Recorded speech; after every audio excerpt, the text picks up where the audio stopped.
A casa na rua pertence à nossa família há quase 80 anos. Lembro-me do meu falecido marido, Fletcher, me contando que seu avô comprou o terreno antes da Grande Depressão, quando Waco era uma cidade diferente. A casa de 2 andares, com sua ampla varanda, pé direito alto e piso de madeira rangente, é um testemunho de toda a minha vida familiar. Foi onde Fletcher e eu criamos nosso único filho, Carmine, e onde tínhamos nossos jantares de Natal barulhentos quando a família se reunia. Foi também onde Fletcher faleceu silenciosamente durante o sono, há 5 anos, deixando-me sozinha para viver meus dias entre as paredes que guardam ecos do nosso passado. Meu nome é Gwendelyn Nietzsche e tenho 68 anos. Trabalhei a vida toda como professora do ensino fundamental em Waco, até me aposentar há 2 anos.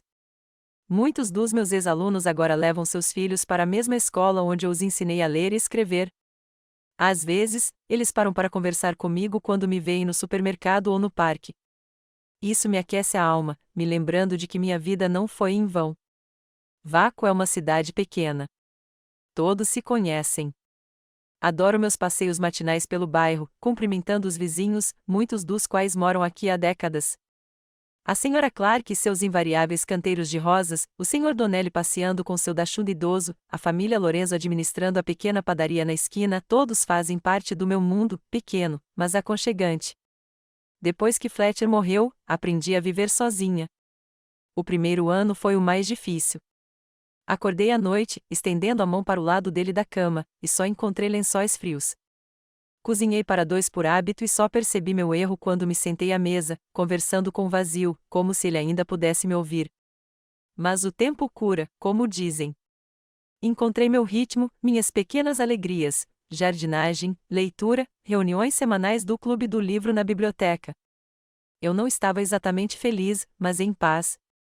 A única coisa que arruinou minha vida foi o relacionamento com meu filho. Carmine sempre foi uma criança rebelde, teimosa e determinada. Essas qualidades o ajudaram a se sair bem na escola e a conseguir um emprego em uma construtora, onde rapidamente ascendeu ao cargo de encarregado. Fletcher e eu tínhamos orgulho dele. Mas quando Carmine se casou com Mercy, há 5 anos, nosso relacionamento começou a se deteriorar rapidamente. Mercy Vilmon era um ponto positivo em nossa pequena cidade. Ela veio de Tulsa e imediatamente atraiu a atenção com suas roupas elegantes, risada alta e planos ambiciosos. Ela trabalhava em um salão de beleza local, mas vivia falando sobre querer abrir seu próprio negócio. Carmine se apaixonou por ela à primeira vista. Tentei ficar feliz pelo meu filho, mas algo naquela mulher me alarmava, talvez um sorriso excessivamente brilhante que não alcançava seus olhos, ou a maneira como ela falava das pessoas pelas costas. Desde os primeiros dias em que a conheci, Mercy deixou claro que eu não atendia aos seus padrões. Gwenny, ela imediatamente começou a me chamar por aquele nome diminuto que eu não suportava. Você é tão autêntica, mas sabe, um pouco de maquiagem e um corte de cabelo moderno podem fazer maravilhas, mesmo na sua idade. Sorri e agradeci pelo conselho, embora quisesse lembrá-la de que eu já tinha vivido o suficiente para saber quem eu era e como queria ser. Meus cabelos grisalhos presos em um coque simples, calças confortáveis e blusas em cores discretas eram escolha minha, não resultado da ignorância das tendências atuais. A cada visita, Mercy se tornava cada vez mais crítica. Ela visitava minha casa, instalando a língua ao ver móveis antigos e fotos de família emolduradas e simples. Esta casa é uma mina de ouro, disse ela um dia, parada no meio da sala de estar. A localização, a metragem quadrada. Se você a vendesse e investisse no negócio certo, poderia ter um futuro para toda a família. Eu não disse nada, mas pude ver o brilho ganancioso em seus olhos. Depois do casamento, as visitas diminuíram. Carmine sempre tinha desculpas: trabalho, reformas na casa nova, planos para o fim de semana. Quando elas apareciam, Mercy me examinava da cabeça aos pés e invariavelmente encontrava algo para reclamar. Gwenny, esse cabelo acrescenta 10 anos à sua vida. Se eu tivesse meu próprio salão, poderia te transformar tanto que Carmine nem reconheceria a própria mãe. Carmine costumava rir e dizer algo como: deixa a mamãe em paz. Ela é antiquada. Isso me magoava ainda mais, como se ser antiquada significasse ser retrógrada, incapaz de mudar. Mesmo assim, passei a vida ensinando coisas novas aos meus filhos, adaptando-me a programas e tecnologias em constante mudança. Cheguei a dominar o smartphone e as redes sociais, algo que muitos dos meus colegas evitavam. Fletcher sempre foi um intermediário entre mim e meu filho. Ele tinha um talento especial para parar arestas, encontrar soluções conciliatórias. Depois que ele morreu, nossa comunicação com Carmine ficou tensa. Ele ligava uma vez por semana, perguntava rapidamente como eu estava e então se despedia rapidamente. Meus convites para jantar eram cada vez mais recusados. No último ano, notei que Carmine olhava para a casa do mesmo jeito que a esposa, avaliando-a como se estivesse estimando seu valor. Um dia, ele até me perguntou se era demais para eu administrar sozinha. Talvez você devesse pensar em um apartamento menor, sugeriu casualmente, ou uma casa de repouso. Tem equipe médica, supervisão. Tenho 68 anos, não 98, eu disse. E estou indo muito bem sozinha. Ele não insistiu, mas notei o jeito como ele e Mercy se entreolharam. Algo havia mudado na atitude deles em relação a mim. Eles estavam vindo com mais frequência, demonstrando uma preocupação em comum. Mercy até se ofereceu para ajudar a limpar a casa, embora nunca tivesse demonstrado tanto interesse por tarefas domésticas antes. Você tem tanta coisa, Gainey, diz, a casa na rua pertence à nossa família há quase 80 anos. Lembro-me do meu falecido marido, Fletcher, me contando que seu avô comprou o terreno antes da Grande Depressão, quando Waco era uma cidade diferente. A casa de 2 andares, com sua ampla varanda, pé direito alto e piso de madeira rangente, é um testemunho de toda a minha vida familiar. Naquela noite, quando eu estava saindo, Carmine mencionou isso casualmente. A propósito, mãe, eu estive pensando. Talvez você devesse me dar uma procuração, sabe, caso aconteça alguma coisa, para que eu possa ajudar com contas, decisões médicas e outras coisas. Não há nada de errado comigo, respondi, sentindo a ansiedade crescendo dentro de mim. Se alguma coisa mudar, conversaremos. Ele não insistiu, mas seu olhar ficou frio. O rosto de Mercy também mudou, seu sorriso se transformando em uma careta tensa. Depois que eles foram embora, fiquei sentado por um longo tempo na cadeira de balanço na varanda, a mesma em que Fletcher gostava de se sentar. O ar fresco da noite não acalmava meus pensamentos perturbados. Algo estava se formando, e eu sentia que precisava estar preparado. Já fazia 2 semanas desde aquela conversa. Era uma manhã tranquila de sábado. Eu tinha acabado de tomar café da manhã e estava prestes a ir para o jardim quando a campainha tocou. Um jovem uniformizado de serviço de entregas estava parado na porta. Senhora Itch? Perguntou ele, verificando sua prancheta. Tenho uma carta registrada para a senhora. Assine aqui, por favor. Assinei, peguei o envelope e fechei a porta. Algo no aspecto oficial da carta me deixou desconfiado. Sentei-me à mesa da cozinha e abri cuidadosamente o envelope. Dentro havia um documento com selos oficiais e o título Aviso de Reunião Judicial. Comecei a ler e, a cada linha, minhas mãos tremiam mais e mais. Era um aviso de que meu filho, Carmine Itch, havia entrado com uma ação judicial solicitando ao tribunal que me declarasse incapacitado devido aos estágios iniciais da demência e o nomeasse tutor legal com o direito de dispor de todos os meus bens, incluindo a casa. Reli o documento 3 vezes, sem acreditar no que via. Demência? Eu, que ainda me lembrava dos aniversários de todos os seus ex-alunos, resolvia palavras cruzadas diariamente e tinha uma vida social ativa. O documento mencionava depoimentos de esquecimento crescente, incapacidade de cuidar da casa e sinais de desorientação. Quem poderia ter prestado tal depoimento? Estariam Carmine e Mercy me observando, procurando por qualquer sinal de envelhecimento, qualquer detalhe esquecido para usar contra mim? O julgamento foi marcado para o dia 20 do mês seguinte. Eu tinha pouco mais de 3 semanas para me preparar para minha defesa. Sentei-me à minha mesa, olhando para aquele pedaço de papel que arruinara toda a minha vida em questão de minutos. Meu próprio filho, meu próprio sangue, decidirá que poderia simplesmente tirar minha casa, acusando-me de ter demência. A casa onde vivi quase toda a minha vida adulta, uma casa onde cada canto me lembrava Fletcher. O choque inicial se transformou em raiva, uma raiva ardente e avassaladora como eu nunca havia sentido na vida. Como ele ousava? Como eles ousavam? Tudo fazia sentido agora, o interesse repentino pela minha saúde, as perguntas sobre se eu estava passando por dificuldades sozinha, as ofertas de procuração. eles estavam preparando o terreno para este processo. E eu, uma velha ingênua, pensei que meu filho finalmente se importasse. Mas por quê? Por que eles iriam querer a minha casa? E então me lembrei do brilho nos olhos da Mercy quando ela falava sobre a mina de ouro, sua conversa constante sobre ter seu próprio salão de beleza. Eles precisavam de dinheiro para o negócio dela, e minha casa era a maneira mais fácil de conseguir. Enxuguei as lágrimas que imperceptivelmente escorriam pelo meu rosto. Não, eu não vou deixar que façam isso. Não vou desistir sem lutar. Fletcher sempre dizia que, por trás da fachada de professora, havia uma lutadora dentro de mim. Agora era a hora de provar. Peguei meu celular e disquei o número da minha amiga de longa data, Doris. Se alguém podia me ajudar naquela situação, era ela, a prática e sensata Doris, que trabalhava há 30 anos no banco e conhecia todo mundo na cidade. Doris, é a Genven. Preciso da sua ajuda. Acho que estou em apuros. Doris Mulligan sempre foi uma pessoa confiável. Eu a conheci há 30 anos, quando seu filho mais velho estava na primeira série, onde eu lecionava. Ao contrário de muitos outros pais, Doris sempre reservava um tempo para se envolver na vida escolar do filho, apesar de trabalhar no banco. Nos unimos em eventos da escola e, mais tarde, nos tornamos amigos da família. Fletcher adorava jogar xadrez com o marido, Tobias, enquanto Doris e eu conversávamos sobre livros e fofocas da escola. Agora, anos depois, nossa amizade só se fortaleceu.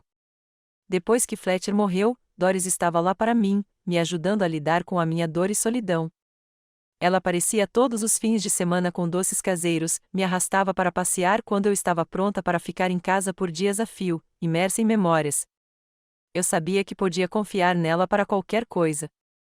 E, no entanto, quando liguei para ela naquela manhã de sábado, minha voz tremeu de humilhação e dor. Contar a alguém, mesmo para sua melhor amiga, que seu próprio filho achava que você era uma velha senil era insuportavelmente constrangedor. Chego aí em 20 minutos, disse Doris, ouvindo minha história desconexa. Não faça nada. Só espere por mim. Ela chegou ainda mais cedo do que o combinado. Era uma mulher baixa e enérgica, com um corte de cabelo curto grisalho e olhos castanhos astutos. Doris era gerente de uma agência bancária local e sabia tudo sobre finanças, empréstimos e outros assuntos financeiros que eu nunca havia entendido. Mostre-me os papéis, exigiu ela assim que entrou. Entreguei-lhe a intimação. Doris examinou cada linha, a ruga entre as sobrancelhas se aprofundando. É um absurdo, disse ela por fim. Uma mentira descarada. Qualquer um que tenha conversado com você por 5 minutos saberia que você está sã. Mas por que Carmine está fazendo isso? Perguntei, com as lágrimas brotando novamente na minha garganta. A casa é realmente tão importante? Doris suspirou e pegou minha mão. Genven, eu não queria te contar, mas acho que você deveria saber agora. Seu filho tem ido muito ao banco ultimamente. Ele está com problemas financeiros. Que tipo de problemas? Senti um arrepio na espinha. Ele parece estar ganhando um bom dinheiro na construtora. Ele gasta, mas gasta muito. Principalmente a esposa. Vi o histórico de crédito deles. Não é muito bom. Eles fizeram um empréstimo para comprar uma casa há 2 anos, depois outro para reformas e, por fim, um carro novo para Mercy. Eu ouvia e não conseguia acreditar. Carmine sempre fora frugal. Fletcher o ensinara a valorizar cada centavo, a economizar para os dias difíceis. Será que Mercy o mudará daquele jeito? E agora, continuou Doris, eles tentaram um empréstimo empresarial, mas foram recusados por causa das dívidas que já tinham. Um empréstimo empresarial? Lembrei-me de Mercy sempre falando sobre seu próprio salão.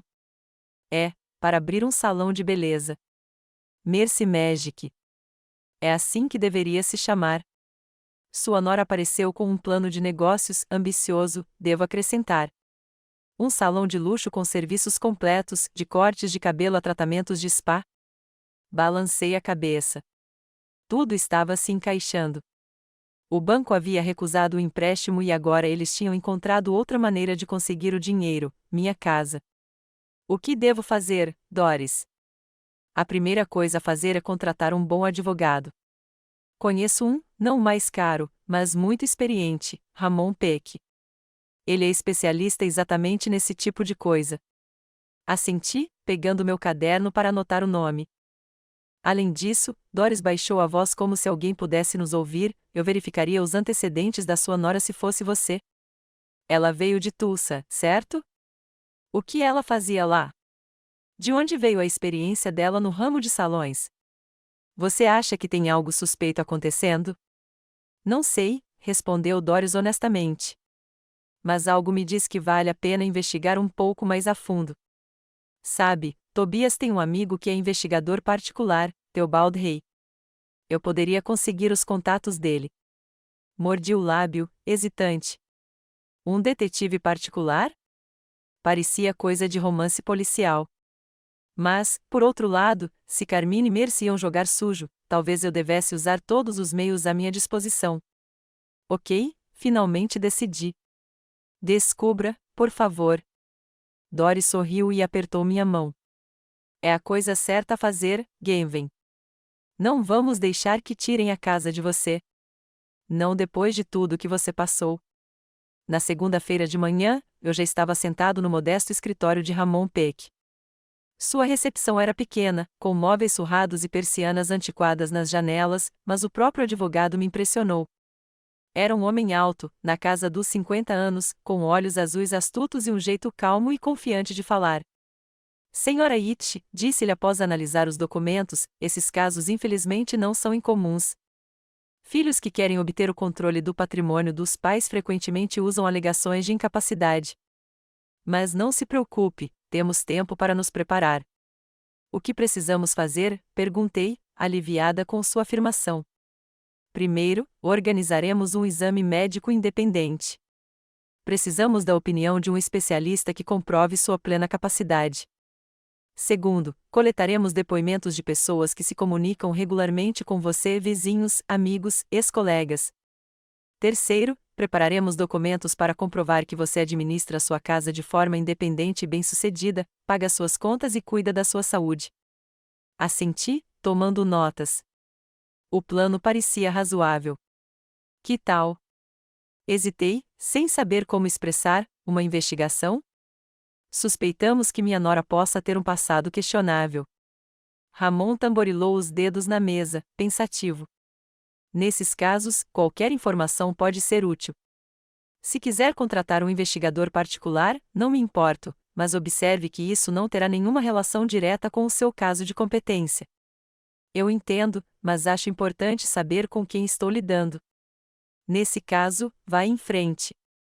Só tome cuidado para não fazer nada que possa ser interpretado como assédio ou invasão de privacidade. Nada de métodos ilegais. Garanti a ele que agiria dentro da lei e combinamos de nos encontrar novamente em uma semana. Assim que saí do escritório do advogado, liguei para Doris.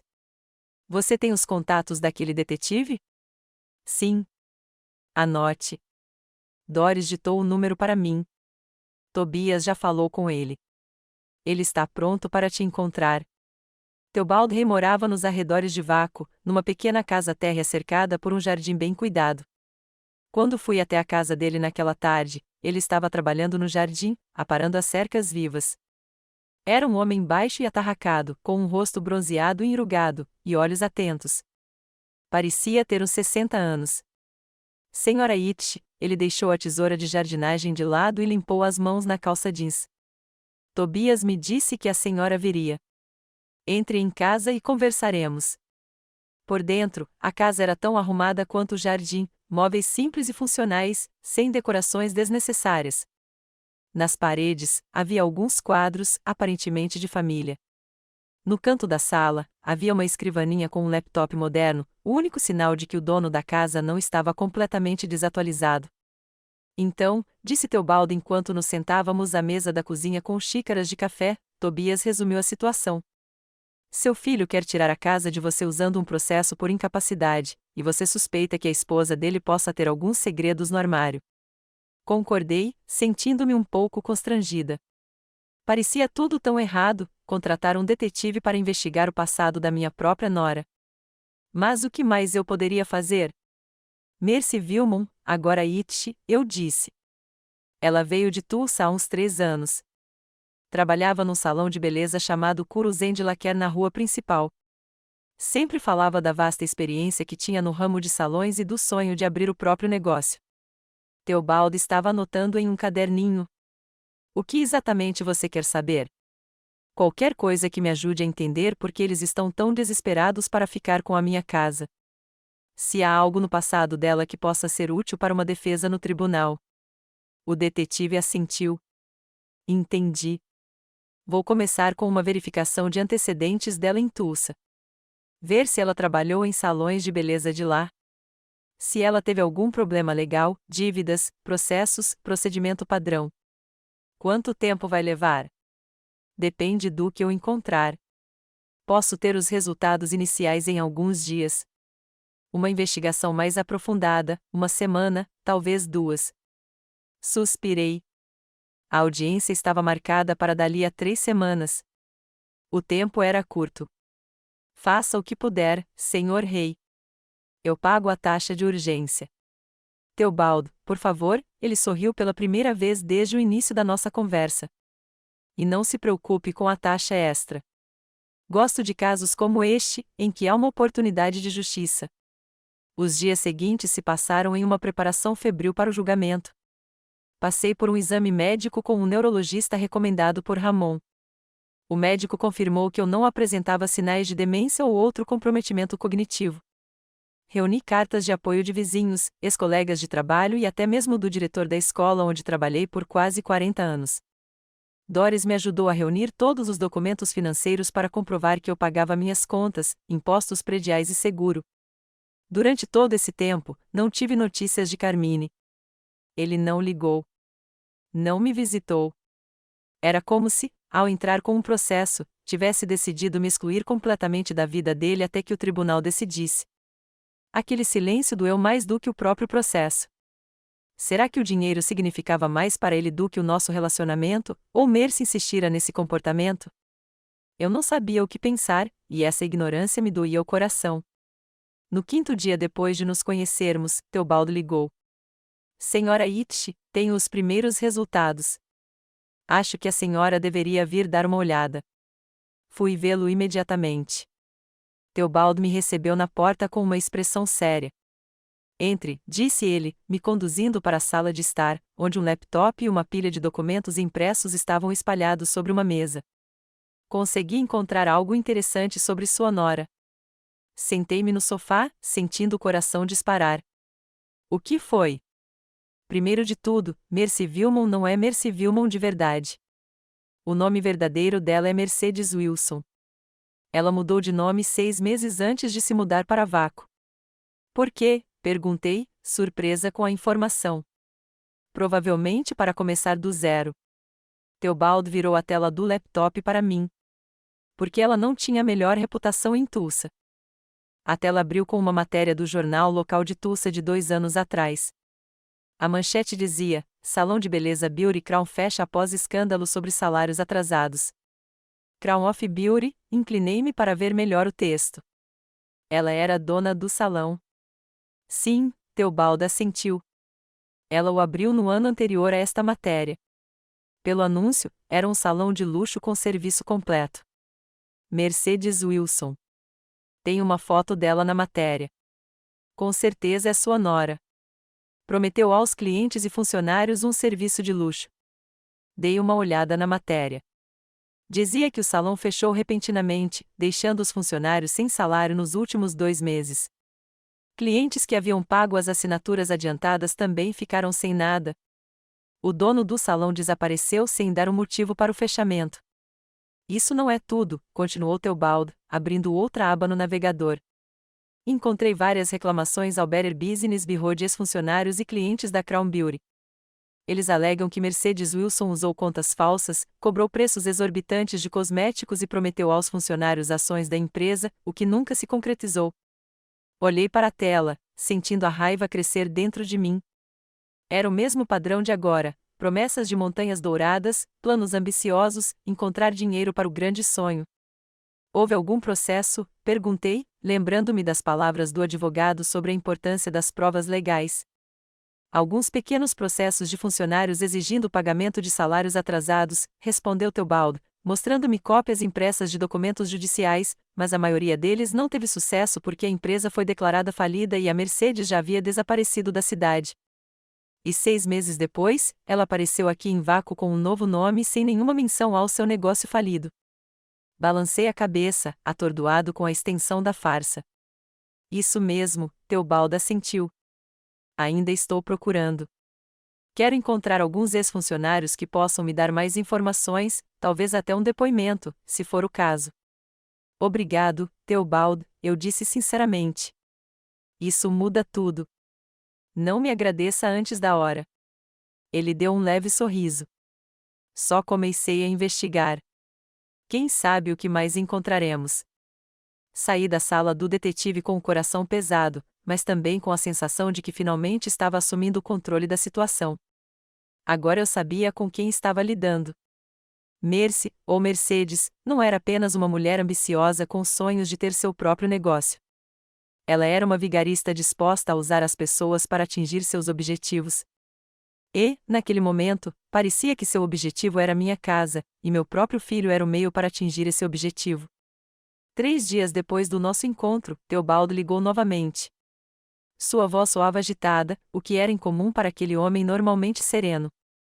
Senhora Itch, encontrei 2 ex-funcionárias da Crown of Beauty. Elas concordaram em conversar conosco. Conosco? Perguntei, sem esperar ter que encontrá-las pessoalmente. Sim, acho que a senhora deveria estar presente na conversa. Elas querem saber por que precisamos de informações sobre a Mercedes. Elas confiam em mim, mas querem ter certeza de que não estamos trabalhando para ela. Aceitei, embora a perspectiva de dirigir até Tulsa não me agradasse. Seria uma viagem de 3 horas, e fazia muito tempo que eu não viajava tão longe sozinha. Mas Teobaldo se ofereceu para me levar, e eu aceitei com gratidão. Saímos cedo na manhã seguinte. Teobaldo era um companheiro silencioso, o que me convinha perfeitamente. Olhei pela janela para os campos e florestas que passavam, pensando em como minha vida havia se transformado de forma estranha.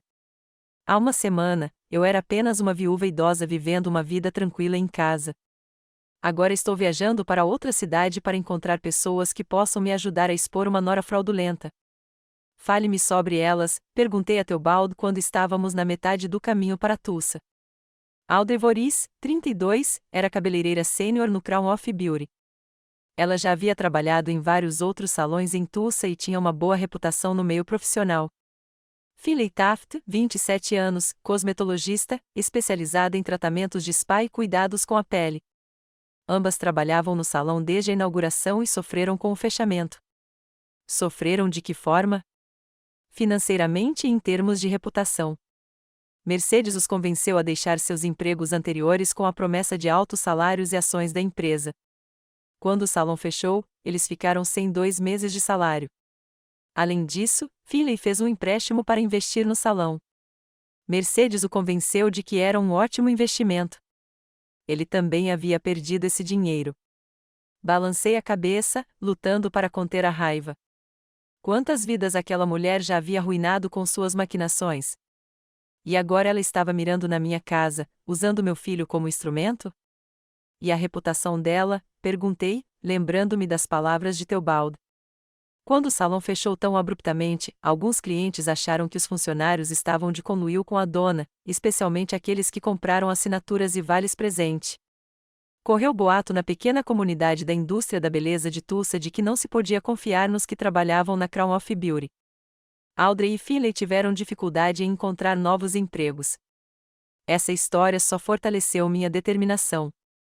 Eu precisava deter Mercy antes que ela causasse mais danos, não apenas a mim, mas ao meu filho e possivelmente a outras pessoas em vácuo que poderiam ser suas próximas vítimas. Chegamos a Tulsa por volta do meio-dia e fomos direto para o Green Lamp Café, onde os funcionários da Crown of Beauty nos aguardavam. O estabelecimento ficava em um bairro tranquilo, longe das trilhas turísticas.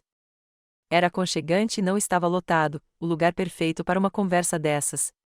Teobaldo notou Audrey e Finley sentados a uma mesa no canto mais distante. Ele me apresentou e nos sentamos. Eu os examinei cuidadosamente, esperando encontrar sinceridade em seus olhos, não um desejo de vingança contra o antigo chefe.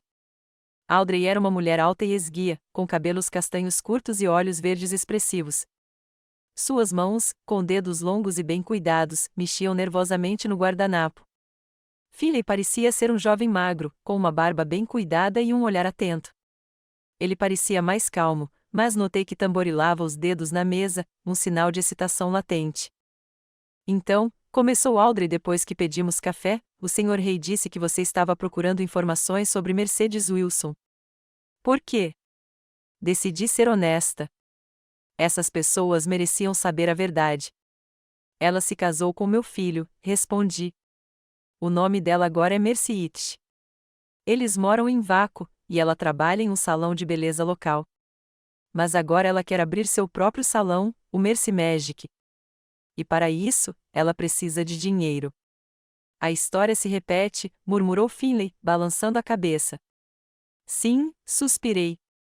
E ela escolheu minha casa como fonte desse dinheiro. Meu filho entrou com uma ação judicial para me declarar incompetente e obter o controle do meu patrimônio. Audrey e Finley se entreolharam, com uma expressão de compreensão no rosto. Esquema clássico da Mercedes, disse Audrey. Encontre uma fonte de financiamento, esgote-a e siga em frente. Fale-me sobre ela, perguntei. Como ela te convenceu a trabalhar no salão dela? Audrey recostou-se na cadeira, organizando os pensamentos. Eu trabalhava no Carland Style, um salão bacana no centro de Tulsa. Um dia, uma cliente entrou, muito estilosa, muito confiante. Era Mercedes. Ela me perguntou sobre minha experiência, minha técnica, minha visão de moda. Depois do corte, deixou uma gorjeta generosa e seu cartão de visitas. Disse que estava abrindo um salão de luxo e procurando estilistas talentosos. Uma semana depois, nos encontramos para jantar, continuou Audrey. Ela falou sobre sua visão do Crown of Beauty, não apenas um salão, mas um verdadeiro templo da beleza onde as clientes se sentirão como rainhas. Prometeu um salário 2 vezes maior do que eu recebia, uma porcentagem das vendas dos produtos, um horário flexível e, o mais importante, uma participação no negócio após 1 ano de trabalho. Disse que queria formar uma equipe não apenas de funcionários, mas também de coproprietários interessados em sucesso. Parecia bom demais para ser verdade, interrompeu Finley. Mas ela foi tão convincente. Mostrou o plano de negócios, os cálculos de lucro, o design do salão. Ela tinha resposta para todas as perguntas. Assenti, reconhecendo a discrição. Mercy foi igualmente persuasiva com meu filho. Sua confiança e ambição me fascinaram, me fazendo acreditar em seus grandes planos. Ela abriu um salão, continuou Audrey. E, no começo, as coisas estavam indo bem. Reformas luxuosas, móveis caros, cosméticos de qualidade. Os clientes vinham, muitos voltavam. Mas depois de uns 6 meses, os problemas começaram. Que tipo de problemas? Perguntou Theobald, anotando. Primeiro, atrasos na folha de pagamento, respondeu Finley. Alguns dias, depois 1 semana. Mercedes sempre encontrava desculpas, o banco atrasou uma transferência, o contador estava doente. Então houve uma interrupção no fornecimento de cosméticos, acrescentou Audrey. Estávamos trabalhando com uma marca chamada Luminina, cara, mas muito boa. De repente, os produtos começaram a acabar e Mercedes os substituiu por alguns similares mais baratos. Mas ela continuou cobrando dos clientes os preços da Luminina. E então começou a vender assinaturas, passes anuais de serviço com um grande desconto. Muitas clientes aderiram à promoção, pagando adiantado pelos serviços. O dinheiro ia para o salão, mas, por algum motivo, não para pagar nossos salários ou comprar cosméticos de qualidade. Até peguei um empréstimo para investir no negócio, Finley sorriu amargamente. A Mercedes me convenceu de que, se eu me tornasse sócio minoritário agora, poderia aumentar minha participação em 1 ano. Acreditei nela, investi $20.000, todas as minhas economias e peguei um empréstimo no banco. Os documentos sobre a minha participação eram preparados por um advogado o tempo todo, mas nunca eram assinados. E então veio o colapso, perguntei, já sabendo a resposta. Sim, Audrey assentiu. Um dia, chegamos ao trabalho e o salão estava fechado. Havia um aviso na porta sobre problemas técnicos temporários. Ligamos para a Mercedes, mas ela não atendeu. Depois de 3 dias, ficou claro que ela havia desaparecido, junto com o dinheiro da venda de ingressos para a temporada, o investimento de Finlay e os salários de outros 2 funcionários dos últimos 2 meses. Fomos à polícia, disse Finlay, mas eles não foram particularmente prestativos.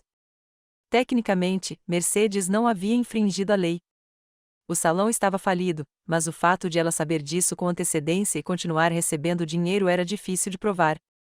Entramos com uma ação civil, mas, a essa altura, ela já havia sumido e a empresa não tinha mais ativos. A história que contaram foi horrível, mas infelizmente não surpreendente.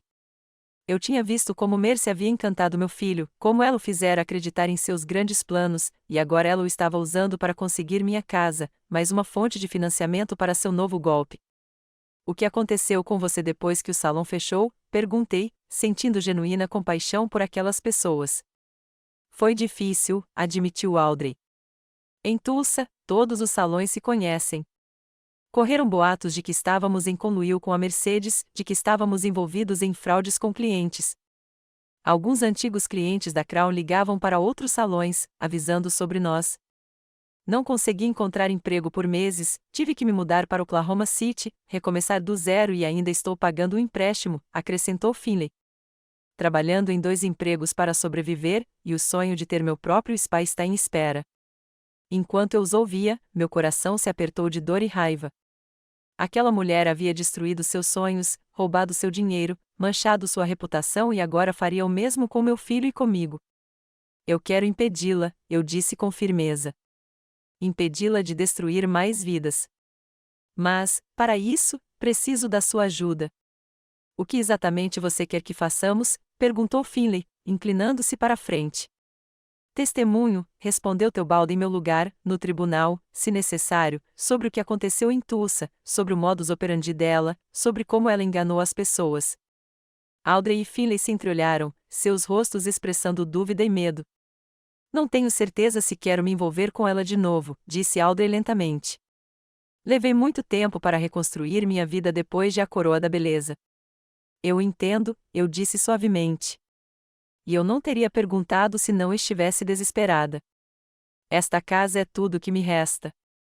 É onde moro com meu marido há 30 anos, onde criei meu filho. Não posso deixar que Mercy atire de mim com falsas acusações de incapacidade. E seu filho? Perguntou Finlay. Ele sabe quem ela realmente é? Essa pergunta me atingiu em cheio. Lembrei-me de Carmine como ele era antes de conhecer Mercy, amigável, honesto, atencioso. Como ele havia mudado ao longo dos anos, tornando-se rígido e calculista. Será que ele sabia do passado sombrio da esposa ou era tão vítima de suas manipulações quanto aquelas pessoas? Não sei, respondi honestamente.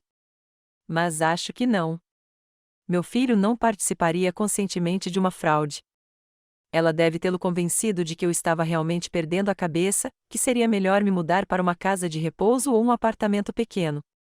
E o que vai acontecer com ele quando descobrir a verdade? Perguntou Audrey baixinho. É uma pergunta que eu me faço desde que descobri o passado de Mercy. O que vai acontecer com meu filho quando descobrir que se casou com uma traidora, que todas as promessas e planos dela eram apenas uma forma de ganhar dinheiro? Isso destruirá a vida dele, sua autoestima, sua fé nas pessoas? Não sei, respondi novamente, com as lágrimas brotando na garganta, mas preciso tentar protegê-lo e a mim mesma. Houve um silêncio pesado no café. Estávamos cada um perdido em seus próprios pensamentos. Finalmente, Finlay se endireitou. Eu farei isso, disse ele. Vou testemunhar no tribunal. Contarei tudo o que sei sobre Mercedes Wilson e seus métodos. Audrey pareceu surpresa com a decisão dele. Tem certeza, Finn? Isso pode trazer todo o pesadelo de volta. Tenho certeza, ele assentiu. Ficamos em silêncio por tempo demais, deixamos ela escapar impune, recomeçar em outra cidade. Se eu puder evitar ao menos um novo golpe, ao menos uma vida arruinada, eu tenho que fazer isso. Senti uma onda de gratidão me invadir. Aquele jovem, que já havia sido ferido por Mercy, estava disposto a enfrentá-la novamente por justiça. Sua bravura me envergonhou, pois eu havia hesitado, preocupada com o impacto que a exposição de Mercy teria no meu filho. Obrigada, eu disse, lutando para conter minhas emoções. Não sei como agradecer. Apenas a impeça, respondeu Finlay simplesmente. Não deixe que ela faça com os outros o que fez conosco. Trocamos contatos e Teobaldo explicou a Finlay que precisaria estar em vácuo na véspera do julgamento. Combinamos de nos encontrar com o advogado e discutir os detalhes do seu depoimento.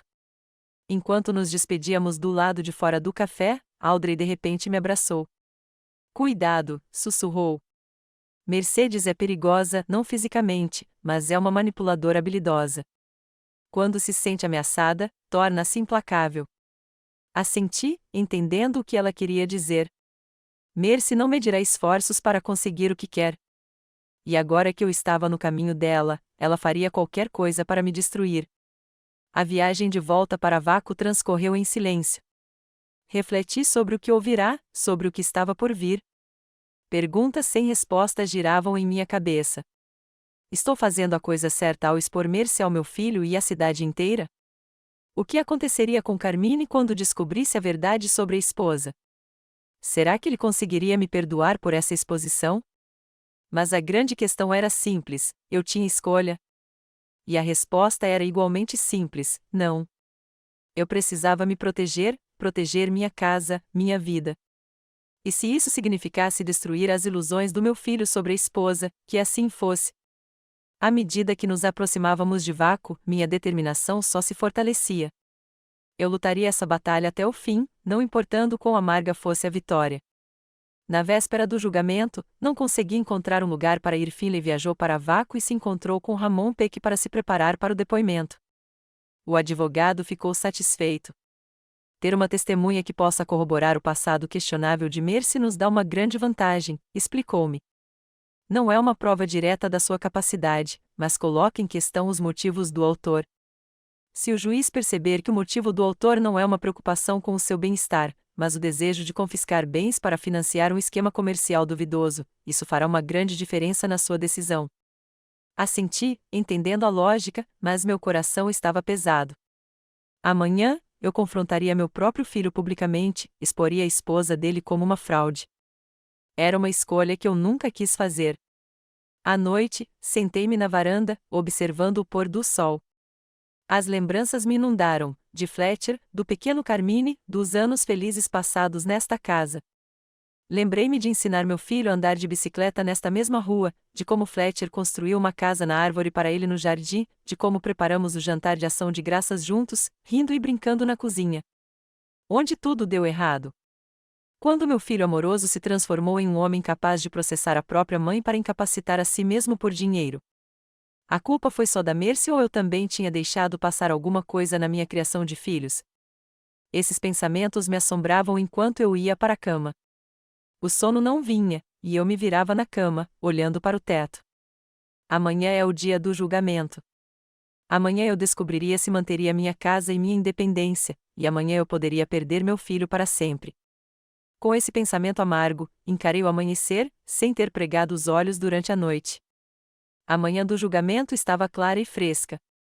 O sol de outono lançava um brilho dourado sobre meu quarto. Mas eu não conseguia encontrar energia para comemorar o bom tempo.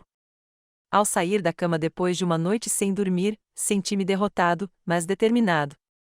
Hoje seria o dia de decidir meu destino e o destino da casa que tanto significava para mim. Levei um bom tempo para decidir o que vestir. Eu queria parecer arrumada, confiante, mas não muito formal. Finalmente, escolhi o terno azul marinho que havia comprado para a formatura dos meus alunos, 2 anos antes. Arrumei o cabelo com cuidado e apliquei uma maquiagem leve. Olhando no espelho, vi uma mulher cansada, mas intacta, uma mulher que lutaria pela vida. Às 9 horas, Ramon Peck veio me buscar. Ele parecia calmo e confiante, o que me acalmou um pouco. Está tudo pronto, Sra. Itch, disse ele, abrindo a porta do carro para mim. Philly já está no tribunal, esperando sua vez. Fizemos os melhores preparativos possíveis. Obrigada, Ramon, respondi, tentando disfarçar o tremor na voz. Aconteça o que acontecer hoje, sou grata pela sua ajuda. Ele me olhou atentamente. Você está preocupada com seu filho. Não era uma pergunta, mas uma afirmação. Assenti, sem confiar na minha voz. É natural, disse-lhe suavemente. Mas lembre-se de que você está fazendo isso não só por si mesma, mas por ele. Às vezes, a verdade, por mais amarga que seja, é a única maneira de curar. Suas palavras eram sábias, mas não conseguiam aliviar a dor do meu coração. Olhei pela janela para as ruas de Váco, a cidade que se tornará meu lar, e pensei em como as coisas mudariam depois daquele dia. O tribunal, uma imponente estrutura de tijolos vermelhos com colunas brancas, parecia especialmente inexpugnável naquele dia. Ramon e eu subimos os largos degraus e entramos. O saguão estava lotado de pessoas, advogados de terno elegante, escrivães com pastas de documentos, cidadãos aguardando suas audiências. Passamos por um detector de metais e seguimos em direção à sala número 3, onde nossa audiência seria realizada. Na porta do corredor, eu os vi, Carmine e Mercy. Meu filho parecia tenso, com o rosto pálido e macilento. Ele estava parado com as mãos nos bolsos, olhando para o chão. Ao lado dele, Mercy parecia radiante. Seu cabelo loiro estava penteado em um coque elaborado, sua maquiagem estava impecável e seu terno vermelho vibrante a fazia parecer uma mulher de negócios na capa de uma revista. Quando ela me viu, um sorriso presunçoso surgiu em seu rosto. Forcei-me a seguir em frente, mesmo com as entranhas se contraindo devido ao confronto que me aguardava. Ramon caminhou ao meu lado, segurando-me levemente pelo cotovelo, um gesto de apoio pelo qual fiquei grata. Conforme nos aproximávamos, Carmine olhou para cima. Nossos olhares se encontraram por um instante, e vi neles uma estranha mistura de emoções, determinação, dúvida e algo semelhante à vergonha. Ele rapidamente desviou o olhar sem dizer uma palavra. Mercy, por outro lado, deu um passo à frente, bloqueando meu caminho. Guenille, disse ela com uma preocupação fingida na voz, você está ótima hoje. Finalmente, livre dessas roupas horríveis de velha. Eu queria passar por ela, ignorando-a, mas ela se aproximou e sussurrou para que só eu pudesse ouvir, em breve, esta casa horrível será uma mina de ouro. Já encontrei um comprador disposto a pagar o dobro do preço de mercado por este local. Suas palavras me atingiram como um tapa na cara. Senti o sangue sumir do meu rosto, mas me forcei a ficar ereta, para não demonstrar o quanto ela havia me machucado. Te vejo no tribunal, Mercedes, eu disse baixinho, enfatizando seu nome verdadeiro. Houve um lampejo de alarme em seus olhos por um instante, mas ela rapidamente se recompôs e riu. Ah, Guenille, você está bastante confusa. Mais uma prova de quanto precisa da nossa ajuda. Ramon puxou meu cotovelo delicadamente, afastando-me daquela cena desagradável. Entramos na sala do tribunal e nos sentamos. Poucos minutos depois, Carmine, Mercy e seu advogado, um jovem com expressão arrogante, entraram. Sentaram-se à mesa à nossa frente. Tentei não olhar para eles, concentrando-me nas mãos cruzadas sobre o colo. Ramon me explicava em voz baixa o procedimento da reunião, mas eu mal conseguia ouvir suas palavras. Meus pensamentos giravam sobre o passado, sobre o futuro, sobre a linha que eu estava prestes a cruzar. Pontualmente às 10 horas, o juiz Marcos Léo, um homem mais velho, de barba grisalha e olhos atentos, entrou na sala. Todos se levantaram e sentaram-se novamente ao seu sinal. Processo número 432, Carmine Itch-Wegendelin Itch, anunciou o escrivão, uma ação de declaração de incapacidade e nomeação de tutela. O juiz assentiu e se voltou para as partes. Antes do início da audiência, gostaria de lembrar a todos os presentes que este é um assunto de família e espero um tom respeitoso em todo o processo. Sr. Jenkins, o senhor está representando a autora? O advogado de Carmine levantou-se. Sim, meritíssimo. Percy Jenkins. Represento Carmine Itch, filho do réu. Sr. Peck, o senhor representa a ré? Ramon permaneceu em pé, com as costas eretas. Sim, meritíssimo. Ramon Peck, representando Gwendolen Itch. O juiz assentiu. Ótimo. Sr. Jenkins, pode apresentar seu caso. Percy Jenkins levantou-se e começou a falar com voz clara e confiante. Meritíssimo, meu cliente observou com profunda preocupação a deterioração do estado cognitivo de sua mãe, a Sra. Gwendolen Itch. Nos últimos meses, a senhora Itch, uma mulher de 68 anos, mora sozinha em uma grande casa de 2 andares que se tornou um fardo insuportável para ela. Meu cliente tem notado repetidamente sinais de crescente esquecimento, desorientação e incapacidade de tomar decisões adequadas. Ouvi essas mentiras, sentindo a raiva crescer dentro de mim. Ele falava de mim como se eu fosse uma velha frágil, incapaz de cuidar de mim mesma, e eu, que fui independente a vida toda, que criei o filho sozinha após a morte do marido e que ainda tinha uma vida social ativa. Meu cliente está preocupado com a segurança e o bem-estar da mãe, continuou Jenkins. Ele notou que ela se esquece de pagar as contas, não cuida direito da casa e às vezes se perde em lugares familiares. Todos esses são sinais de uma demência em desenvolvimento que a senhora Itch se recusa a reconhecer. Cerrei o punho com tanta força que minhas unhas cravaram nas palmas das mãos. Ramon colocou a mão sobre a minha, silenciosamente me pedindo para manter a calma. Meu cliente está pedindo ao tribunal que declare sua mãe incompetente e o nomeie tutor legal com o direito de administrar seus bens. Isso lhe permitirá cuidar dela adequadamente, possivelmente em uma instituição especializada para idosos, e fazer uma disposição razoável de seus bens, incluindo a casa que ela não pode mais manter. Ele terminou seu discurso e sentou-se, lançando-me um olhar compassivo que me pareceu o cúmulo da hipocrisia. Senhor Peck, a sua resposta, disse o juiz. Ramon levantou-se, sua calma e confiança contrastando com a assertividade de Jenkins. Meritíssimo, minha cliente, senhora Gwendoline Itch, nega categoricamente todas as acusações de incapacidade. Ela tem plena consciência de seus atos, é capaz de cuidar de si mesma. Quando ela me viu, um sorriso presunçoso surgiu em seu rosto. Forcei-me a seguir em frente, mesmo com as entranhas se contraindo devido ao confronto que me aguardava. Ramon caminhou ao meu lado, segurando-me levemente pelo cotovelo, um gesto de apoio pelo qual fiquei grata.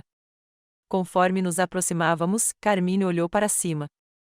Nossos olhares se encontraram por um instante, e vi neles uma estranha mistura de emoções, determinação, dúvida e algo semelhante à vergonha. Ele rapidamente desviou o olhar sem dizer uma palavra. Mercy, por outro lado, deu um passo à frente, bloqueando meu caminho. Guenille, disse ela com uma preocupação fingida na voz, você está ótima hoje. Finalmente, livre dessas roupas horríveis de velha. Eu queria passar por ela, ignorando-a, mas ela se aproximou e sussurrou para que só eu pudesse ouvir, em breve, esta casa horrível será uma mina de ouro. Já encontrei um comprador disposto a pagar o dobro do preço de mercado por este local. Suas palavras me atingiram como um tapa na cara.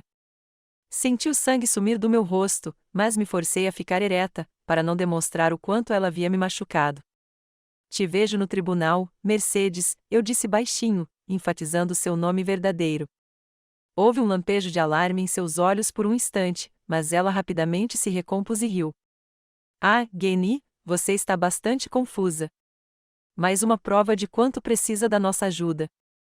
Ramon puxou meu cotovelo delicadamente, afastando-me daquela cena desagradável. Entramos na sala do tribunal e nos sentamos. Poucos minutos depois, Carmine, Mercy e seu advogado, um jovem com expressão arrogante, entraram. Sentaram-se à mesa à nossa frente. Tentei não olhar para eles, concentrando-me nas mãos cruzadas sobre o colo. Ramon me explicava em voz baixa o procedimento da reunião, mas eu mal conseguia ouvir suas palavras. Meus pensamentos giravam sobre o passado, sobre o futuro, sobre a linha que eu estava prestes a cruzar. Pontualmente às 10 horas, o juiz Marcus Léo, um homem mais velho, de barba grisalha e olhos atentos, entrou na sala. Todos se levantaram e sentaram-se novamente ao seu sinal. Processo número 432, Carmine Itch v. Gwendoline Itch, anunciou o escrivão, uma ação de declaração de incapacidade e nomeação de tutela. O juiz assentiu e se voltou para as partes. Antes do início da audiência, gostaria de lembrar a todos os presentes que este é um assunto de família e espero um tom respeitoso em todo o processo. Senhor Jenkins, o senhor está representando a autora? O advogado de Carmine levantou-se. Sim, meritíssimo. Percy Jenkins. Represento Carmine Itch, filho do réu. Senhor Peck, o senhor representa a ré? Ramon permaneceu em pé, com as costas eretas. Sim, meritíssimo. Ramon Peck, representando Gwendoline Itch. O juiz assentiu. Ótimo. suas palavras soaram mecânicas, como se ele estivesse repetindo o que lhe mandaram dizer. Olhei para o rosto dele e vi um homem dilacerado por um conflito interno. Eu só quero que ela esteja segura, concluiu, que seja cuidada adequadamente, não deixada sozinha em uma casa grande e vazia. O juiz lhe fez várias perguntas sobre casos específicos de meu suposto esquecimento ou incapacidade de cuidar de mim mesmo. Carmine respondeu vagamente, sem exemplos específicos. Isso não escapou à atenção do juiz. Senhora Itch, ele se virou para Mercy, e a senhora notou algum sinal de declínio cognitivo na sua sogra? Mercy se endireitou, o rosto assumindo uma expressão de genuína preocupação. Ah, sim, meritíssimo. Guinea anda tão distraída. Uma vez, ela esqueceu que tínhamos um compromisso. Outra vez, não conseguia se lembrar do nome de uma vizinha com quem morava na mesma rua há anos. E a casa dela está em péssimo estado, poeira por todo lado, o jardim abandonado. Não era a casa de que eu me lembrava quando fui lá pela primeira vez. Cada palavra que ela me dizia era mentira, habilmente misturada com meias verdades. Sim, eu tinha esquecido o compromisso porque Carmine tinha mudado o horário de última hora e não tinha me avisado. Sim, eu gaguejava ao lembrar o nome da minha vizinha porque tinha tido um dia difícil e estava cansada. E a casa e o jardim estavam sempre em perfeita ordem. Fletcher tinha me ensinado o valor da limpeza e do conforto. Após as partes se pronunciarem, o juiz chamou as testemunhas. Ramon solicitou a convocação de Finlay Taft. Assim que Finlay entrou no tribunal, observei atentamente a reação de Mercy. A princípio, ela pareceu confusa, sem reconhecê-lo. Afinal, já fazia alguns anos, e ele havia mudado. Mas quando o escrivão anunciou seu nome, vi a cor sumir de seu rosto. Ela se endireitou, os olhos arregalados de choque, depois os estreitou num olhar cruel. Finlay prestou juramento e sentou-se no banco das testemunhas. Parecia nervoso, mas determinado. Senhor Taft, começou Ramon, conte ao tribunal como o senhor conheceu a senhora Mercy Itch, anteriormente conhecida como Mercedes Wilson. Finlay respirou fundo e começou sua história. Eu a conheci há 3 anos em Tulsa, Oklahoma. Na época, ela se chamava Mercedes Wilson e estava abrindo um salão de beleza chamado Crown of Beauty. Eu trabalhava como esteticista em outro salão quando ela me ofereceu um emprego com um salário mais alto e a promessa de uma participação nos negócios. Ele descreveu como Mercedes o convenceu a investir suas economias no salão com a promessa de montanhas douradas, como ele fez um empréstimo para se tornar sócio do negócio dela, como ela contratou outros profissionais talentosos, prometendo altos salários e uma porcentagem das vendas. No início, as coisas estavam indo bem, continuou Finlay. O salão era lindo. As clientes estavam chegando. Mas, depois de alguns meses, os problemas começaram: salários atrasados, substituição de cosméticos de qualidade por equivalentes baratos, decisões financeiras estranhas. Encarei o rosto de Mercy. Estava impassível, com os lábios comprimidos em uma linha fina. Carmine pareceu confuso, desviando o olhar de Finlay para a esposa e vice-versa. E então ela começou a vender passes anuais com um desconto enorme, contou Finlay. Muitas clientes compravam à vista. Mas, em vez de investir esse dinheiro no salão, pagar salários ou comprar cosméticos, ela aparentemente o desviou. Um dia, chegamos ao trabalho e encontramos o salão fechado. Mercedes tinha desaparecido sem pagar nossos salários por 2 meses, sem devolver meu investimento e sem cumprir suas obrigações com os clientes. Ramon apresentou documentos ao tribunal, cópias de contratos de trabalho, extratos bancários comprovando as transferências de dinheiro de Finlay para o salão, boletins de ocorrência de salários não pagos, processos movidos por clientes fraudados. Senhor Taft, perguntou Ramon, que efeito o fechamento da Crown Beauty teve sobre o senhor e os outros funcionários? Catastrófico, respondeu Finlay honestamente. Perdi todas as minhas economias e ainda estou pagando o empréstimo.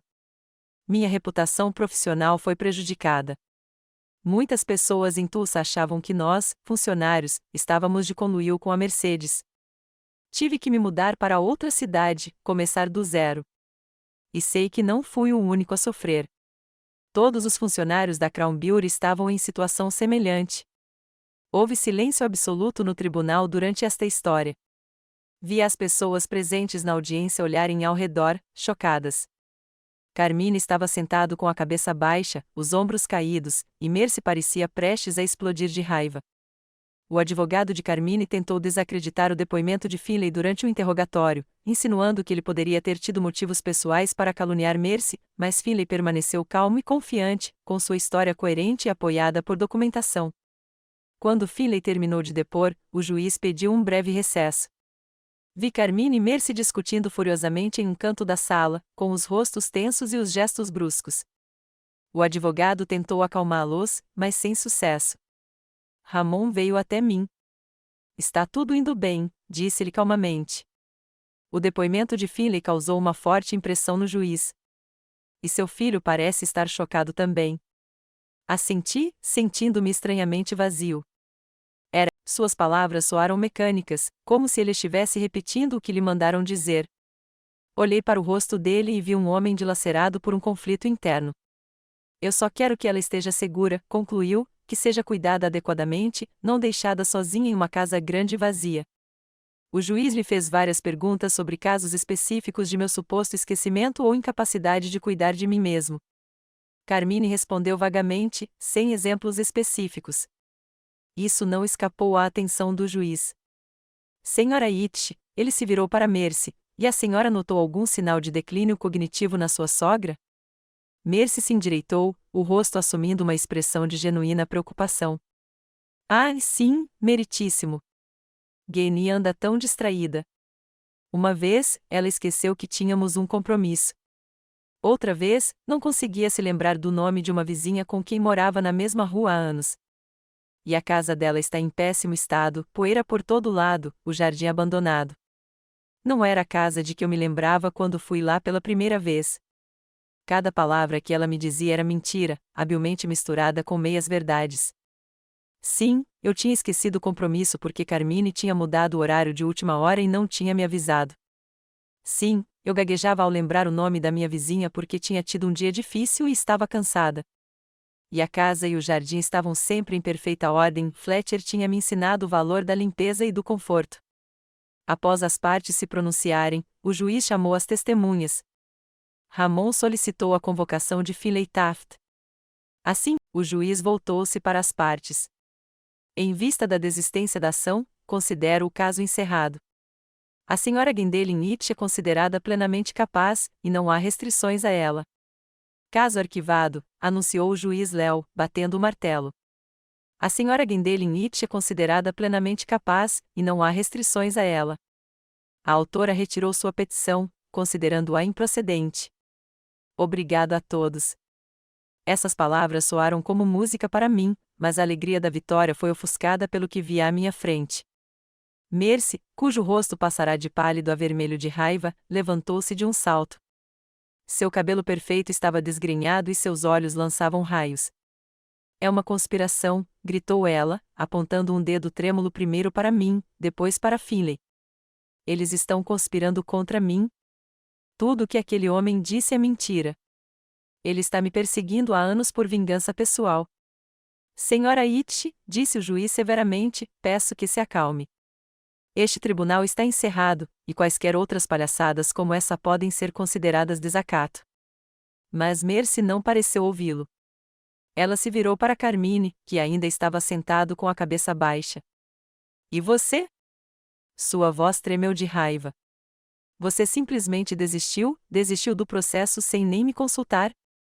Tudo o que havíamos conquistado, tudo o que poderíamos ter conquistado. Chega, Mercy, disse Carmine, calma, mas com firmeza. Só chega. Ela o encarou por alguns segundos com uma expressão de total descrença, depois se virou e saiu correndo do tribunal, deixando todos atordoados. Ramon puxou meu cotovelo delicadamente. Venha, senhora Itch. Não há mais nada a fazer aqui. Assenti, prestes a sair, mas algo me fez parar. Carmine ainda estava sentado à mesa, imóvel como uma estátua. Seu advogado lhe dizia algo, mas ele parecia não ouvir. Eu não podia simplesmente ir embora sem lhe dizer uma palavra. Espere um minuto, disse a Ramon e fui em direção ao meu filho. Quando me aproximei, Carmine levantou a cabeça. Seus olhos estavam vermelhos, uma mistura de dor, vergonha e raiva. Carmine, comecei, sem saber o que dizer em seguida, sinto muito pelo que aconteceu. Ele me encarou por alguns segundos e depois sorriu amargamente. Sinto muito? Você sente muito? Sua voz era baixa, mas cheia de amargura. Você acabou de arruinar minha família, minha vida. E você sente muito? Suas palavras me atingiram como um tapa na cara. Eu esperava muitas coisas, remorso, vergonha, até ressentimento. Mas não essa acusação. Eu arruinei sua família, questionei, sentindo uma onda de raiva crescendo dentro de mim. Você entrou com uma ação judicial para tirar minha casa de mim, me declarando louca, e a culpa é minha. Você poderia ter falado comigo, disse ele, levantando-se. Contado o que descobriu sobre Mercy, mas em vez disso partiu para a humilhação pública, arrastou um homem do passado dela para o tribunal, fez você expor a roupa suja dela na frente da cidade inteira. Quando eu deveria falar com você, Carmine? Tentei manter a calma, mas minha voz tremia. Quando você parou de atender o telefone, ou quando me enviou uma intimação em vez de vir discutir suas preocupações com a minha saúde? Ele desviou o olhar, mas continuou teimosamente. Você não tem ideia do que fez. O juiz voltou-se para as partes. Em vista da desistência da ação, considero o caso encerrado. A senhora Gwendoline Nietzsche é considerada plenamente capaz, e não há restrições a ela.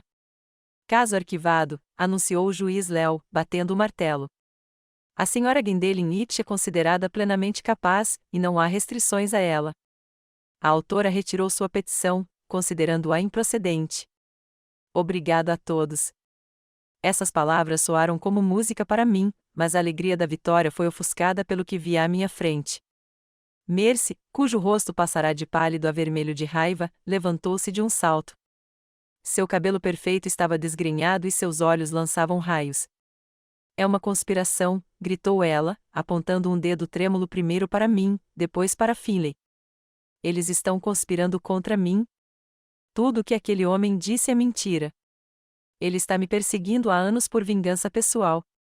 Senhora Nietzsche, disse o juiz severamente, peço que se acalme. Este tribunal está encerrado, e quaisquer outras palhaçadas como essa podem ser consideradas desacato. Mas Mercy não pareceu ouvi-lo. Ela se virou para Carmine, que ainda estava sentado com a cabeça baixa. E você? Sua voz tremeu de raiva. Você simplesmente desistiu do processo sem nem me consultar? Tudo que havíamos conquistado, tudo que poderíamos ter conquistado. Chega, Mercy, disse Carmine, calma, mas com firmeza. Só chega. Ela o encarou por alguns segundos com uma expressão de total descrença, depois se virou e saiu correndo do tribunal, deixando todos atordoados. Ramon puxou meu cotovelo delicadamente. Venha, senhora Nietzsche. Não há mais nada a fazer aqui. Assenti, prestes a sair, mas algo me fez parar. Carmine ainda estava sentado à mesa, imóvel como uma estátua. Seu advogado lhe dizia algo, mas ele parecia não ouvir.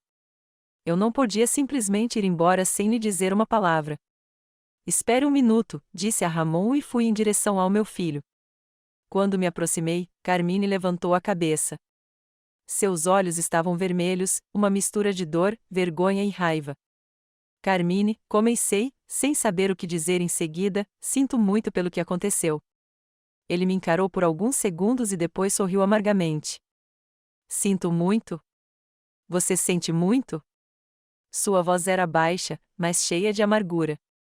Você acabou de arruinar minha família, minha vida. E você sente muito? Suas palavras me atingiram como um tapa na cara. Eu esperava muitas coisas, remorso, vergonha, até ressentimento. Mas não essa acusação.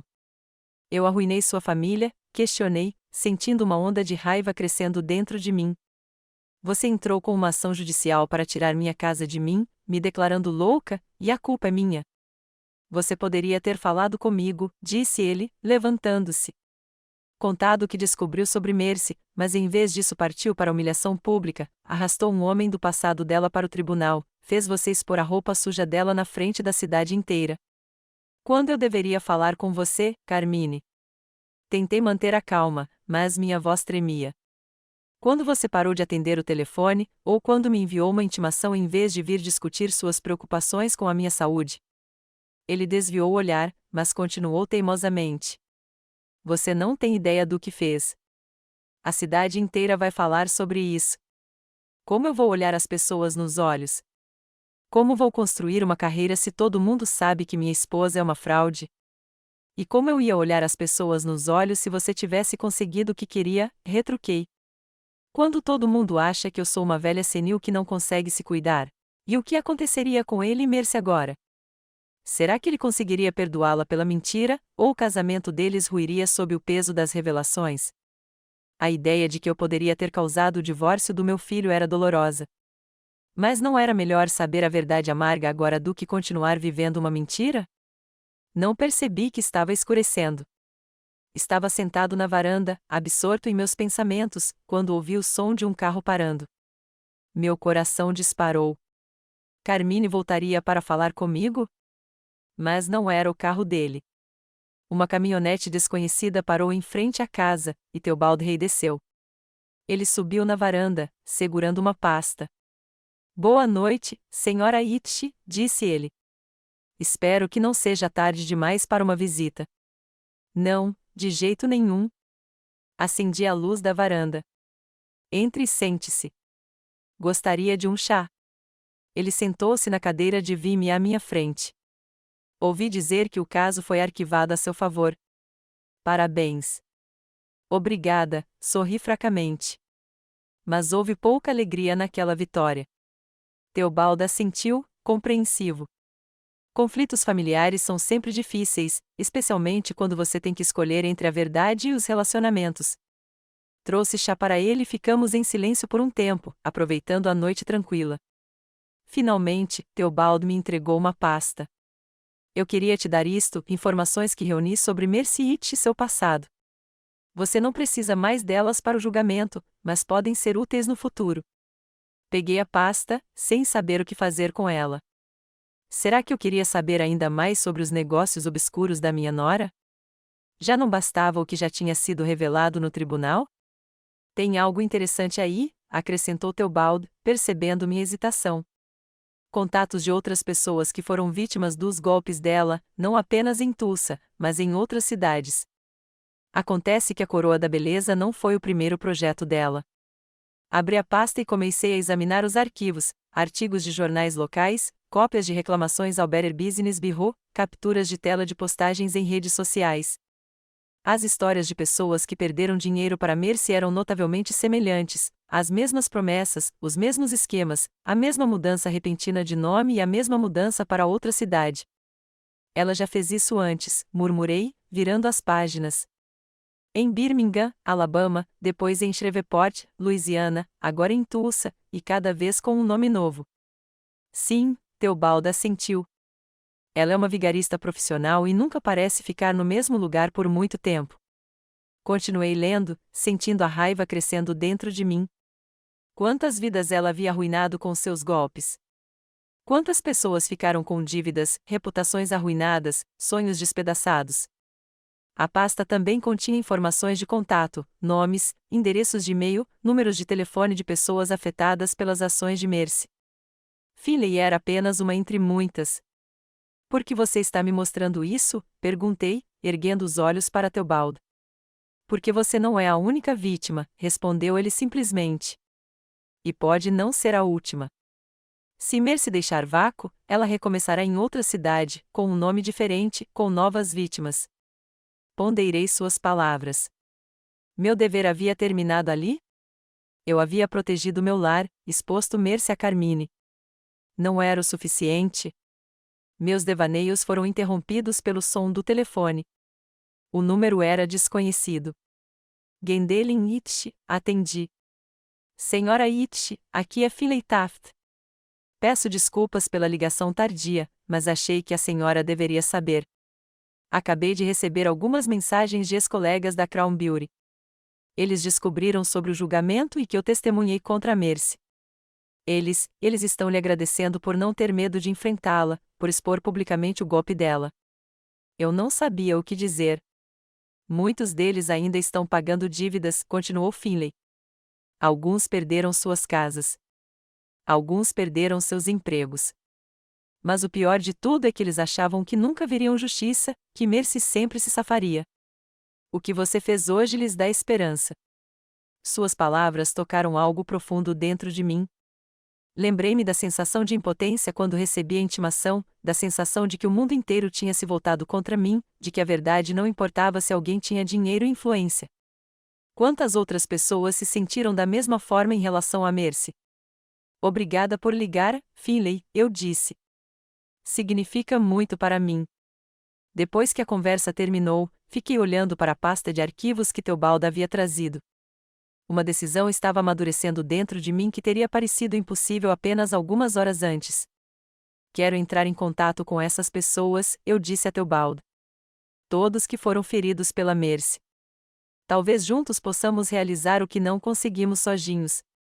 Theobald olhou para mim atentamente.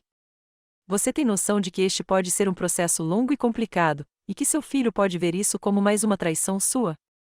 Suspirei, percebendo que ele tinha razão. Carmine já havia me acusado de destruir sua família. O que ele diria se eu começasse a reunir pessoas para uma ação coletiva contra sua esposa?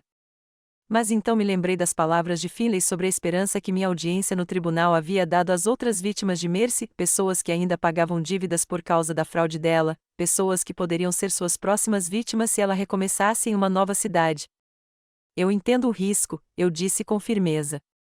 Mas não posso simplesmente ficar de braços cruzados, sabendo que ela poderia fazer isso de novo, especialmente agora que sei que não estou sozinha na minha luta.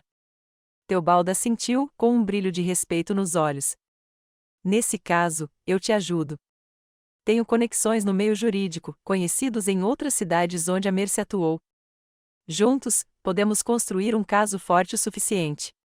Discutimos os primeiros passos. Criar um grupo e um aplicativo de mensagem seguro para se comunicar com todas as vítimas, reunir documentos e provas, consultar advogados sobre a possibilidade de uma ação coletiva. Quando Theobald foi embora, já passava bem da meia-noite. Mas eu me sentia estranhamente eufórico. Pela primeira vez em muito tempo, eu tinha um propósito além da mera sobrevivência, não apenas manter meu lar, mas ajudar outras pessoas que haviam sofrido injustiças, usar minha experiência, meu conhecimento, minha dor para algo maior. A manhã seguinte trouxe uma surpresa. Quando saí para pegar a correspondência, encontrei um envelope assinado pela mão de Carmine na varanda. Dentro havia um bilhete curto: Mãe, Mercy se foi. Arrumou suas coisas e desapareceu, deixando apenas um bilhete dizendo que precisava de um tempo para pensar. Não sei se ela vai voltar. E não tenho certeza se quero que ela volte. Mas também não sei se algum dia poderei te perdoar por arruinar minha família, minha ideia da vida que eu estava construindo. Você poderia ter me dito a verdade pessoalmente, mas em vez disso escolheu a humilhação pública. Preciso de tempo e espaço. Por favor, não tente entrar em contato comigo. Eu mesma te encontrarei quando estiver pronta. Carmine. Reli o bilhete várias vezes, sentindo as lágrimas brotarem dos meus olhos. Mercy tinha fugido, como sempre fazia quando seus golpes eram expostos. E meu filho foi deixado para lidar sozinho com os cacos de sua vida, e ele me culpava por isso. Era doloroso ler suas palavras, ver sua raiva e frustração, mas eu o entendia. Ele tinha acabado de descobrir que a mulher que amava, a mulher em quem confiava, o havia usado para suas maquinações, que toda a vida deles juntos poderia ter sido parte do plano dela. Ele precisava de alguém para direcionar sua raiva, e eu era um alvo conveniente. Dobrei o bilhete e guardei-o na gaveta da comoda. Talvez um dia, quando a dor passasse, pudéssemos conversar, explicar um ao outro nossas motivações, nossos medos, nossas esperanças. Mas, naquele momento, ambos precisávamos de tempo. Naquela noite, sentei-me novamente na varanda, observando o pôr do sol. O telefone na mesa ao meu lado apitou baixinho. Uma mensagem havia chegado. Era um link para um grupo de mensagens criado por Theobald, vítimas da Mercedes, dizia o nome. Já eram 28 membros. Abri a sala de bate-papo e vi mensagens de pessoas de diferentes cidades: Birmingham, Shreveport, Tulsa, histórias semelhantes à minha, engano, manipulação, prejuízo financeiro. E, em meio a tudo isso, palavras de gratidão para mim, a mulher que não teve medo de confrontar Mercy abertamente. Obrigada pela sua coragem, Senhora Itch, escreveu uma mulher de Birmingham. A senhora nos deu esperança de que a justiça é possível. Um homem de Shreveport acrescentou seu agradecimento. Fiquei sentada olhando para essas mensagens e senti um calor transbordar por dentro. Sim, a vitória foi amarga. Sim, eu posso ter perdido um filho, mas ganhei algo novo, uma comunidade de pessoas unidas por uma dor e um propósito comuns, pessoas que eu poderia ajudar com minha experiência e determinação. Comecei a digitar uma resposta, sentindo meus dedos tremerem levemente de excitação. Olá, meu nome é Gwendolyn Itch. Entendo sua dor, sua raiva, seu desamparo. Já passei pela mesma coisa. Mas agora estamos juntos, e juntos faremos justiça, não apenas para nós mesmos, mas para aqueles que podem ser as próximas vítimas. Estou com você até o fim desta jornada. Depois de enviar a mensagem, recostei-me na cadeira, olhando para as estrelas que começavam a aparecer no céu noturno. Era uma longa jornada pela frente, cheia de dificuldades e talvez mais perdas. Mas, pela primeira vez em muito tempo, senti que estava indo na direção certa, que minha dor e minhas experiências poderiam ser uma força que faria a diferença. Naquele momento, percebi que, ao proteger meu lar, eu não tinha apenas mantido um teto sobre minha cabeça. Eu havia encontrado um novo propósito, um novo sentido para a vida. E não importava o quão alto fosse o preço, eu não me arrependia da minha escolha.